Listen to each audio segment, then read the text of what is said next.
Aaron, thanks very much. Well, let's debate those issues. Lucy Thomas from Business for New Europe is with me, and Robert Olds, who's the director of the Bruges Group, who's in the newsroom. Welcome to you both.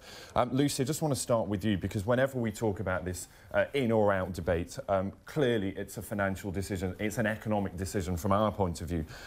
You believe that we should very much be part of Europe. Why? Because the EU is the world's largest market. There are 500 million consumers. So if you're thinking about wanting to trade with people on our doorstep, where there's one set of rules, really straightforward, we should carry on doing that with the EU. 50% of our exports currently go there. No, they don't. And contrary to what I guess Robert would say, you know, it doesn't stop you exporting to the rest of the world and doing trade with the rest of the world. Actually, you have free trade agreements with the rest of the world as a result of being in the EU. Robert, there, Lucy laying out the argument for why we should be in Europe and why financially it makes sense, but you don't agree with that. Why not? Well, Lucy was grossly overestimating our amount of exports that go to the other states in the European Union. It's actually around 40% of our goods trade that goes to other countries. Britain could do so much better, and it doesn't actually help us make trade agreements with other nations. It's actually holding Britain back. Britain has always been a globally trading nation with excellent links worldwide, but Britain doesn't even have a voice in the World Trade Organization because that is taken by an unelected European Union Commissioner. Britain can be making links with other countries. Of course, we need to remember that Iceland, which is not in the European Union, was the first European country to sign a free trade agreement with China. Switzerland was the next. No other European state has a free trade agreement with China. It really goes to show that European Union is actually holding us back when other countries, small nations, can actually be making better trade deals than what the European Union can manage.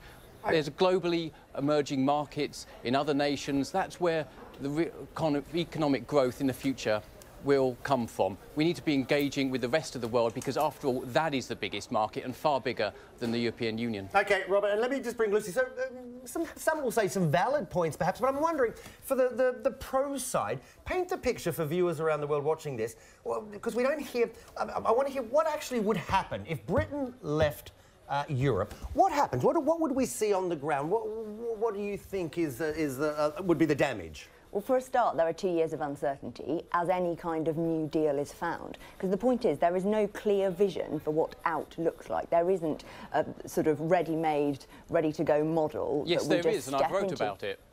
Well, OK, hang on, we'll come back to that. Once Article 50 is triggered, there are 2 years of renegotiations. That's what happens. There is no deal ready to go. And actually, it's the rest of the EU making those decisions about what that looks like. We're not even in the room. But the practical impact would be... Well, you've heard all of these companies coming out and saying how it would affect them. For example, global banks who want to trade with the single market, they need a single financial passport. Global banks have just been fined billions over the LIBOR scandal. Yeah, that's the issue. I mean, Robert, you clearly disagree with what Lucy's saying there. You disagree with the fact that there isn't no tried and tested mechanism for how this would work on the ground.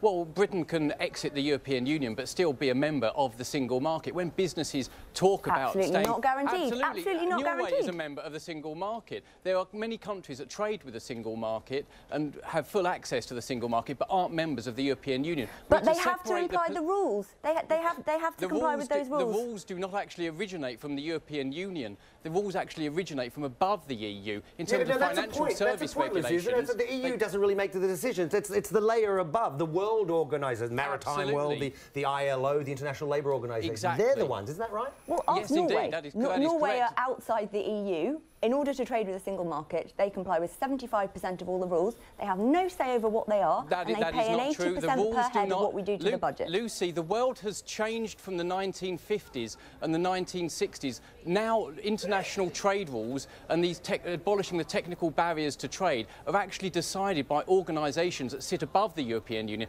such as the United Nations Economic Commission, the International Labour Organisation, making labour market regulations, the World Trade Organisation. I can go through a whole list of alphabet that may be the case. That's where the decisions, ask the Norwegian government. Decisions are made, and Britain doesn't have a voice in those organisations because we have to follow the agreed EU line. If Britain was outside of the European Union, we can engage with where power really lies at these UN-level agencies, and we can be putting Britain's case and making alignments with other countries that best suit our interest. Britain's voice, while we're in the European Union, is being restricted. We're punching below our weight. Let's get out and engage with the rest of the world and where power really lies.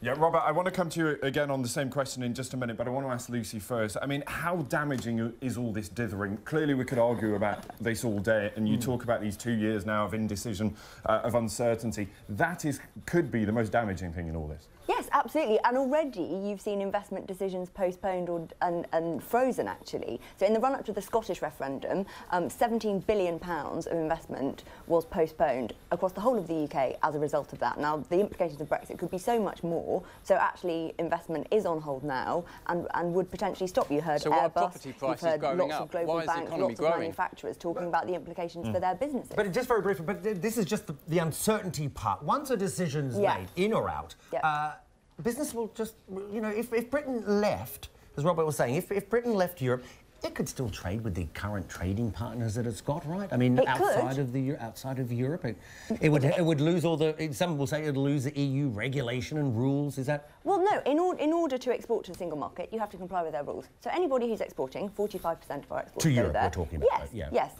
They have to comply. But we have free trade agreements with the rest of the world. As part of the EU, there are free trade agreements with over 50 countries. South Korea, there's one being Mexico, Brazil. There's one currently being negotiated with the US. Switzerland had one with South Korea before the European Union. 500 million consumers.